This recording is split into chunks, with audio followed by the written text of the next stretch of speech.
नमस्कार। GK मंथन channel में आपका स्वागत है। मैं पप्पू सर। आज भारतीय संविधान यानी इंडियन कॉन्स्टिट्यूशन से संबंधित अति महत्वपूर्ण 60 प्रश्न 60 क्वेश्चंस का वीडियो प्रसारित किया जा रहा है। पहला प्रश्न है, निम्न में से किस अधिनियम ने केंद्र में द्वैध शासन प्रणाली को स्थापित किया?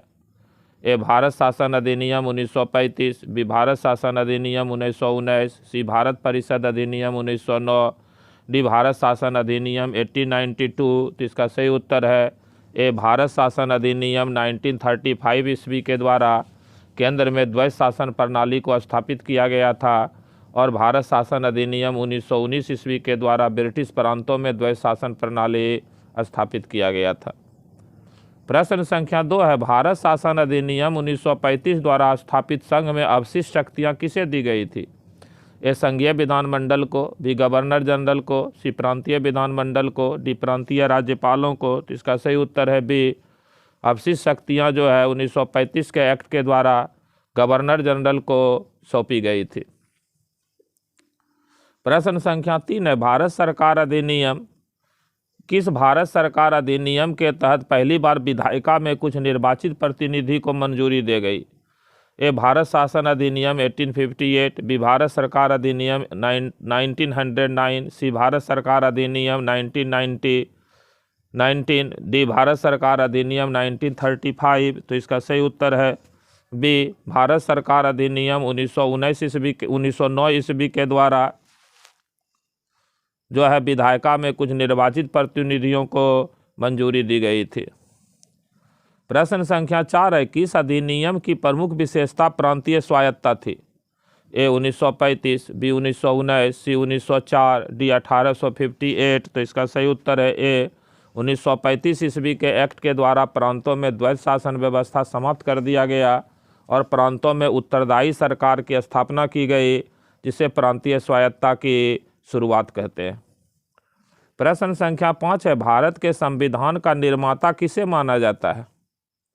ए महात्मा गांधी को, बी राजेंद्र प्रसाद को, सी BR अम्बेडकर को, डी BN राव को। तो इसका सही उत्तर है सी, डॉक्टर BR अम्बेडकर को भारतीय संविधान का निर्माता माना जाता है, क्योंकि BR अम्बेडकर संविधान के प्रारूप समिति के अध्यक्ष थे। प्रश्न संख्या 6 है, जिस संविधान सभा द्वारा भारत के संविधान का अधिनियमन किया गया उसके सदस्य कौन थे? ए गवर्नर जनरल द्वारा नामित, बी राजनीतिक दलों द्वारा नामित, सी विभिन्न प्रांतों की विधानसभा द्वारा नामित, डी लोगों द्वारा सीधे निर्वाचित। तो इसका सही उत्तर है सी, विभिन्न प्रांतों की विधानसभा द्वारा नामित यानी निर्वाचित जो थे वो संविधान सभा के सदस्य थे। प्रश्न संख्या 7 है, भारतीय संविधान का प्राधिकार स्रोत कौन है? ए राष्ट्रपति, बी भारत के लोग, सी सर्वोच्च न्यायालय, डी सरकार। इसका सही उत्तर है बी, भारत के लोग जो है भारतीय संविधान का प्राधिकार स्रोत है, क्योंकि भारतीय संविधान की प्रस्तावना हम भारत के लोग से शुरू होती है। प्रश्न संख्या 8 है, संविधान के किस भाग में पंचायती राज व्यवस्था संबंधी प्रावधान किए गए हैं? ए भाग 9 में, बी भाग 6 में, सी भाग 3 में, डी भाग 4 में। तो इसका सही उत्तर है ए भाग 9 में जो है पंचायती राज व्यवस्था का उल्लेख किया गया है और संविधान में भाग 9 जो है 73 संविधान संशोधन अधिनियम 1993 ईस्वी के द्वारा जोड़ा गया। प्रश्न संख्या 9 है, निम्न में से भारत के संविधान के किस एक अनुच्छेद / अनुसूची का संबंध स्वशासी जिला परिषद से है? ए 8वीं अनुसूची, बी अनुच्छेद 370, सी 6ठी अनुसूची, डी अनुच्छेद 250। तो इसका सही उत्तर है सी, 6ठी अनुसूची का संविधान जो है संबंध जिला परिषदों से है, क्योंकि 6ठी अनुसूची में पूर्वोत्तर भारत के 4 अनुसूचित जनजाति बहुल राज्य असम, मेघालय, मिजोरम और त्रिपुरा का प्रशासन के बारे में विशेष प्रावधान किया गया है। प्रश्न संख्या 10 है, डॉक्टर अंबेडकर के अनुसार कौन सा अनुच्छेद भारतीय संविधान का सबसे महत्वपूर्ण अनुच्छेद है? ए अनुच्छेद 21, बी अनुच्छेद 24, सी अनुच्छेद 32, डी अनुच्छेद 256। तो इसका सही उत्तर है सी, अनुच्छेद 32 जो संवैधानिक उपचारों का अधिकार है मूल अधिकार के अंतर्गत, इसको भारतीय संविधान का सबसे महत्वपूर्ण अनुच्छेद जो है डॉक्टर अंबेडकर मानते हैं। प्रश्न संख्या 11 है, भारतीय संविधान के किस अनुच्छेद में नए राज्य के प्रवेश या स्थापना का प्रावधान किया गया है? ए अनुच्छेद 1, बी अनुच्छेद 2, सी अनुच्छेद 3, डी अनुच्छेद 4। तो इसका सही उत्तर है बी अनुच्छेद 2 में जो है भारतीय संघ में नए राज्यों के संबंधित प्रावधान किए गए हैं कि भारतीय संघ में नए राज्यों का प्रवेश किस तरीके से किया जाएगा। और अनुच्छेद 3 में जो है नए राज्यों के निर्माण की चर्चा की गई है। अनुच्छेद 1 में जो है भारत को राज्यों का संघ कहा गया है। प्रश्न संख्या 12 है, भारतीय संविधान के किस अनुच्छेद के अंतर्गत अंतर्राष्ट्रीय समझौतों को प्रभावी बनाने हेतु संसद राज्य सूची के विषय पर कानून बना सकती है? ए अनुच्छेद 249, बी अनुच्छेद 250, सी अनुच्छेद 356, डी अनुच्छेद 253। इसका सही उत्तर है डी अनुच्छेद 253 यानी अनुच्छेद 253 के तहत संसद को यह अधिकार दिया गया है कि संसद अंतर्राष्ट्रीय संधि अथवा अंतर्राष्ट्रीय समझौतों को लागू करवाने के लिए राज्य सूची के विषय पर कानून बना सकता है। प्रश्न संख्या 13 है, 1956 में राज्यों का पुनर्गठन करने से ए 17 राज्य और 6 संघशासित क्षेत्र बने, बी 17 राज्य और 9 संघशासित क्षेत्र बने, सी 14 राज्य और 6 संघशासित क्षेत्र बने, डी 15 राज्य और 9 संघशासित क्षेत्र बने। तो इसका सही उत्तर है सी 14 राज्य और 6 संघशासित क्षेत्र बना।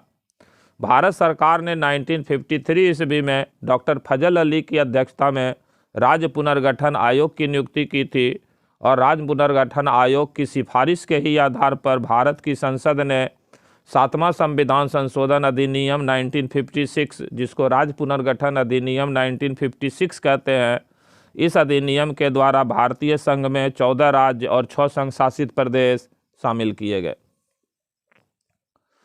प्रश्न संख्या 14 है, भारतीय संविधान में नागरिकता के प्रावधान कब लागू हुए? ए 1950, बी 1949, सी 1951, डी 1952।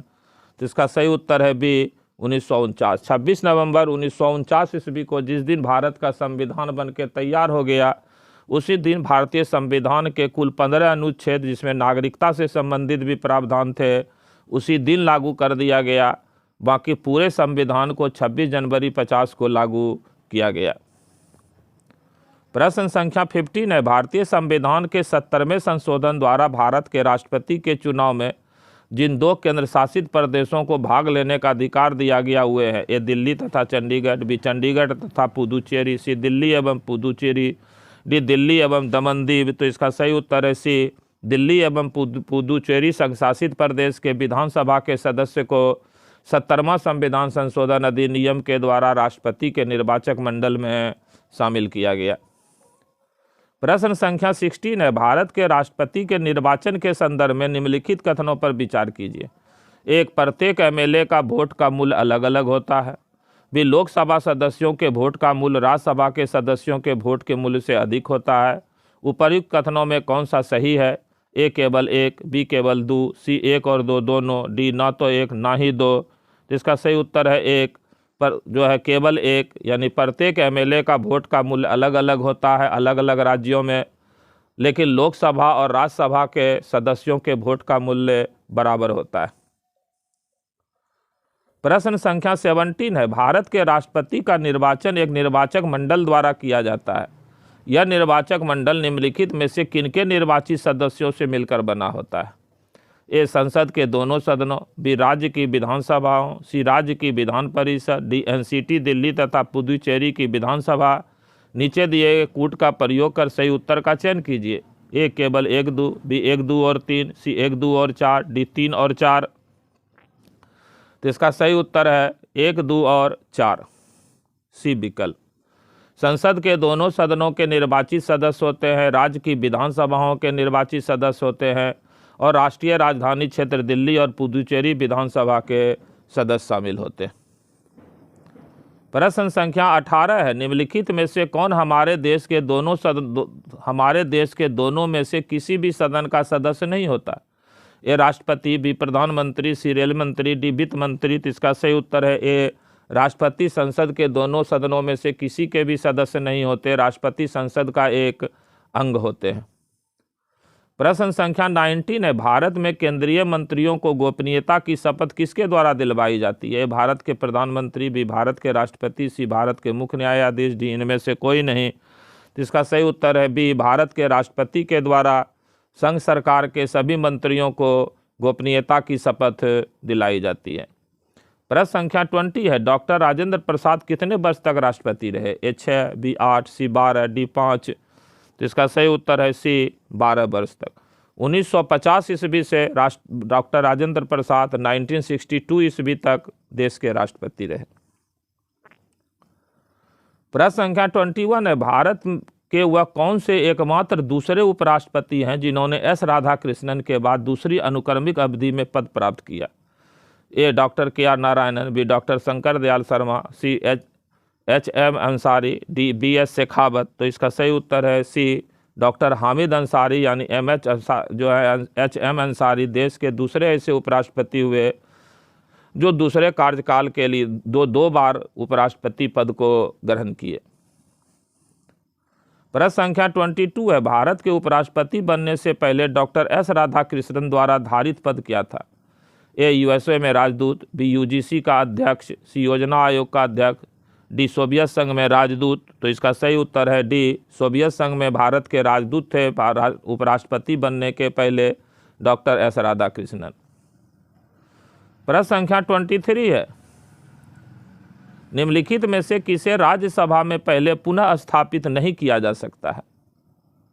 ए संविधान संशोधन, बी सीएजी रिपोर्ट, सी वार्षिक वित्तीय विवरण, डी किसी राज्य की सीमाएं बदलने के लिए विधेयक। तो इसका सही उत्तर है सी, वार्षिक वित्तीय विवरण जिसको हम लोग बजट कहते हैं, उसको राज्यसभा में शुरुआत नहीं किया जा सकता है। ये जब भी शुरू होगा तो ये लोकसभा से शुरू होगा और लोकसभा से पारित होने के बाद राज्यसभा में जाएगा। बाकी संविधान संशोधन विधेयक, सीएजी का रिपोर्ट और किसी राज्य की सीमा बदलने से संबंधित विधेयक को संसद के किसी भी सदन में प्रारंभ किया जा सकता है। प्रश्न संख्या 25 है, धन विधेयक पारित करने के लिए राज्यसभा को कितना समय दिया जाता है? ए 10 दिन, बी 12 दिन, सी 14 दिन, डी 6 माह। तो इसका सही उत्तर है सी, 14 दिन। लोकसभा से पारित होने के बाद धन विधेयक राज्यसभा के पास जाता है और राज्यसभा धन विधेयक पर अधिक से अधिक 14 दिनों की देरी कर सकता है, इससे अधिक कुछ नहीं। प्रश्न संख्या 26 है, लोकसभा में सदस्यों की अधिकतम संख्या कितनी होती है? ए 512, बी 552, सी 542, डी 532। तो इसका सही उत्तर जो है अब बदल गया है, ऐसे 550 अब होगा 552 के स्थान पर, क्योंकि लोकसभा में जो 2 एंग्लो इंडियन का मनोनयन था वो अब बंद कर दिया गया है। प्रश्न संख्या 27 है, पश्चिम बंगाल में कुल डैश संसदीय सीट लोकसभा के हैं? ए 42, बी 2, सी 14, डी 40। तो इसका सही उत्तर है ए 42 सदस्य पश्चिम बंगाल में लोकसभा के हैं। प्रश्न संख्या 28 है, एक दल लोकसभा में विपक्षी दल होने का दावा करता है, इसके पास न्यूनतम कितने सांसद लोकसभा में होने चाहिए? ए 55, बी 65, सी 40, डी 100। तो इसका सही उत्तर है ए 55। लोकसभा की कुल सदस्य संख्या के कम से कम जिस विपक्षी दल को 1/10 सीट यानी 10% सीट प्राप्त हुआ हो उसी को मान्यता प्राप्त विपक्ष का दर्जा मिलता है, और 10% जो है 55 होता है। प्रश्न संख्या 29 है, लोकसभा में अनुसूचित जाति के लिए आरक्षित स्थानों की संख्या कितनी है? ए 59, बी 69, सी 79, डी 84। तो इसका सही उत्तर है डी 84। लोकसभा में अनुसूचित जाति यानी एससी के लिए 84 स्थान रिजर्व है। प्रश्न संख्या 31 है, वह प्रथम प्रधानमंत्री कौन थे जिन्होंने संसद सत्र में उपस्थित हुए बिना ही त्यागपत्र दे दिया था? ए जवाहरलाल नेहरू, बी चौधरी चरण सिंह, सी मोरारजी देसाई, डी लाल बहादुर शास्त्री। तो इसका सही उत्तर है बी चौधरी चरण सिंह अब तक देश के एकमात्र ऐसे प्रधानमंत्री हुए जो प्रधानमंत्री बनने के बाद एक दिन भी संसद नहीं गए। प्रश्न संख्या 32 है, लोकसभा की अध्यक्षता कौन करता है? ए स्पीकर, बी भारत के राष्ट्रपति, सी भारत के प्रधानमंत्री, डी इनमें से कोई नहीं। तो इसका सही उत्तर है ए, स्पीकर को ही लोकसभा का अध्यक्ष कहते हैं जो लोकसभा की अध्यक्षता करते हैं। प्रश्न संख्या 33 है, भारत सरकार का प्रमुख विधि अधिकारी कौन है? ए भारत के मुख्य न्यायाधीश, बी उच्चतम न्यायालय के पंजीयक, सी भारत के विधि मंत्री, डी भारत के महान्यायवादी। इसका सही उत्तर है डी भारत के महान्यायवादी यानी अटॉर्नी जनरल भारत सरकार के प्रमुख विधि अधिकारी या प्रमुख विधि सलाहकार हैं। प्रश्न संख्या 34 है, भारत नियंत्रक एवं महालेखा परीक्षक द्वारा की गई टिप्पणियों पर कार्यवाही करने की अंतिम जिम्मेवारी निम्न में से किसकी है? ए उच्चतम न्यायालय, बी संसद, सी भारत के राष्ट्रपति, डी राष्ट्रीय विकास परिषद। तो इसका सही उत्तर है बी, संसद को अंतिम शक्ति प्राप्त है। सीएजी की रिपोर्ट में जो टिप्पणी हुई है उस पर कार्यवाही करने का अधिकार संसद के पास है। और 34 के बाद 35 नंबर प्रश्न जो है प्रिंट नहीं हुआ। अब प्रश्न संख्या 36 है, लोक लेखा समिति में कितने सदस्य होते हैं? ए 20, बी 22, सी 28, डी 30। तो इसका सही उत्तर है बी 22। लोक लेखा समिति, जिसको कि पब्लिक अकाउंट कमेटी या जन लेखा समिति कहते हैं, इसमें कुल 22 सदस्य होते हैं, जिनमें लोकसभा के 15 सदस्य और राज्यसभा के 7 सदस्य होते हैं। प्रश्न संख्या 37 है, डैश के फैसले भारत के बाकी सभी न्यायालयों को मान्य होते हैं? ये भारत का सर्वोच्च न्यायालय, बी राज्य का उच्च न्यायालय, सी जिला न्यायालय, डी कोई विकल्प सही नहीं है। तो इसका सही उत्तर है ये सर्वोच्च न्यायालय के फैसले देश के अंदर सभी न्यायालयों को मानने के लिए बाध्यकारी होते हैं। प्रश्न संख्या 38 है, उच्च न्यायालय का न्यायाधीश बनने के लिए कम से कम कितने वर्ष की उच्च न्यायालय के अधिवक्ता के रूप में वकालत का अनुभव होना चाहिए? ए 5 वर्ष, बी 10 वर्ष, सी 15 वर्ष, डी 20 वर्ष। तो इसका सही उत्तर है बी 10 वर्ष। हाई कोर्ट का जस्टिस बनने के लिए एक योग्यता है कि वह कम से कम किसी उच्च न्यायालय में 10 वर्षों तक वकालत किया हो। प्रश्न संख्या 39 है, नव सृजित उच्च न्यायालय है? ए मेघालय, असम, नागालैंड, बी मेघालय, मणिपुर, त्रिपुरा, सी मिजोरम, मेघालय, त्रिपुरा, डी इनमें से कोई नहीं। इसका सही उत्तर है बी मेघालय, मणिपुर और त्रिपुरा। ये 3 नया नवसृजित उच्च न्यायालय है। इसके बाद सिर्फ एक उच्च न्यायालय की स्थापना हुई है, आंध्र प्रदेश उच्च न्यायालय की। प्रश्न संख्या 41 है, भारतीय संविधान के किस अनुच्छेद में मुख्यमंत्री के कार्यों को परिभाषित किया गया है? ए अनुच्छेद 164, बी अनुच्छेद 166, सी अनुच्छेद 167, डी अनुच्छेद 163। इसका सही उत्तर है सी, अनुच्छेद 167 में मुख्यमंत्री के कार्यों को परिभाषित किया गया है। प्रश्न संख्या 42 है, भारत में केंद्रीय सतर्कता आयोग की स्थापना निम्न में से किसकी सिफारिश पर की गई थी? ए प्रशासनिक सुधार आयोग, बी गोरेवाला आयोग, सी कृपलानी समिति, डी संथानम समिति। इसका सही उत्तर है डी, संथानम समिति के ही सिफारिश पर सरकार ने भारतीय केंद्रीय सतर्कता आयोग की स्थापना की। प्रश्न संख्या 43 है, निम्न में से किस एक ने लोकपाल के पद के सृजन की संस्तुति की? ए प्रशासनिक सुधार आयोग, बी राष्ट्रीय पुलिस आयोग, सी कृपलानी समिति, डी राज्य पुनर्गठन आयोग। इसका सही उत्तर है ए प्रशासनिक सुधार आयोग ने भारत में भ्रष्टाचार को दूर करने के लिए लोकपाल के पद को सृजन करने की संस्तुति की थी। प्रश्न संख्या 46 है, भारतीय संविधान के किस अनुच्छेद में निर्वाचन आयोग का प्रावधान है? ए अनुच्छेद 320, बी अनुच्छेद 324, सी अनुच्छेद 322, डी अनुच्छेद 326। तो इसका सही उत्तर है बी अनुच्छेद 324 में निर्वाचन आयोग के गठन का प्रावधान किया गया है।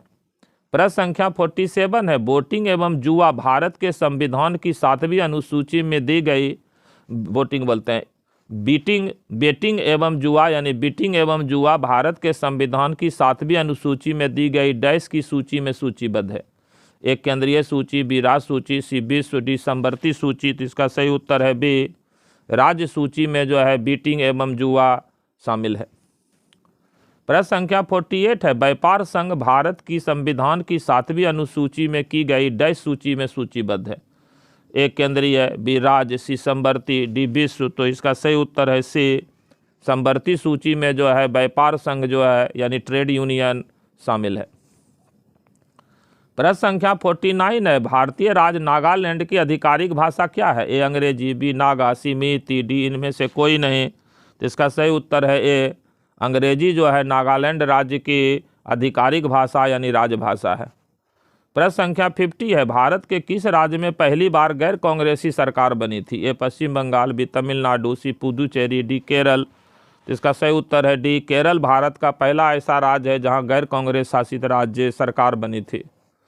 प्रश्न संख्या 51 है, केंद्र में पहली बार गैर कांग्रेसी सरकार किस वर्ष बनी थी? ए 1977, बी 78, डी सी 79, डी 80।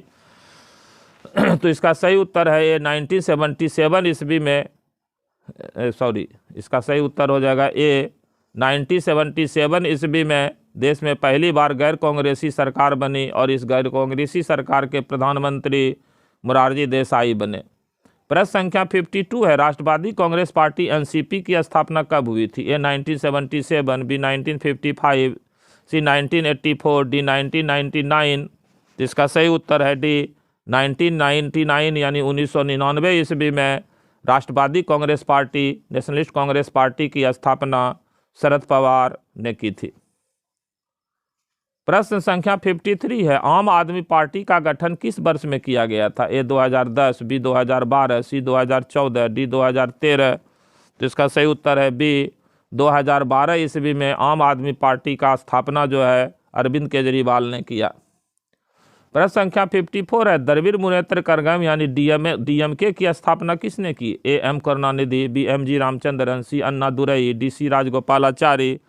तो इसका सही उत्तर है सी अन्नादुरई जो है द्रविड़ मुनेत्र कड़गम यानी डीएमके पार्टी के संस्थापक हैं और डीएमके की ही वर्तमान में तमिलनाडु में सरकार है जिसके मुख्यमंत्री जो है स्टालिन है। प्रश्न संख्या 55 है, भारतीय राजनीतिक पार्टी एआईटीसी का पूरा नाम क्या है? A All India Trinamool Congress, B All India Telugu Congress, C All India Telugu Communist, D इनमें से कोई नहीं। इसका सही उत्तर है A All India Trinamool Congress AITC का फुल फॉर्म है जिसकी स्थापना ममता बनर्जी ने की और अभी ममता बनर्जी पश्चिम बंगाल के मुख्यमंत्री है। प्रश्न संख्या 56 है, विश्व को दबाव समूह और हित समूह किस राष्ट्र की देन है? A Britain, B France, C America, D Australia. तो इसका सही उत्तर है सी अमेरिका जो है दुनिया को दबाव समूह यानी प्रेशर ग्रुप और हित समूह को दिया है।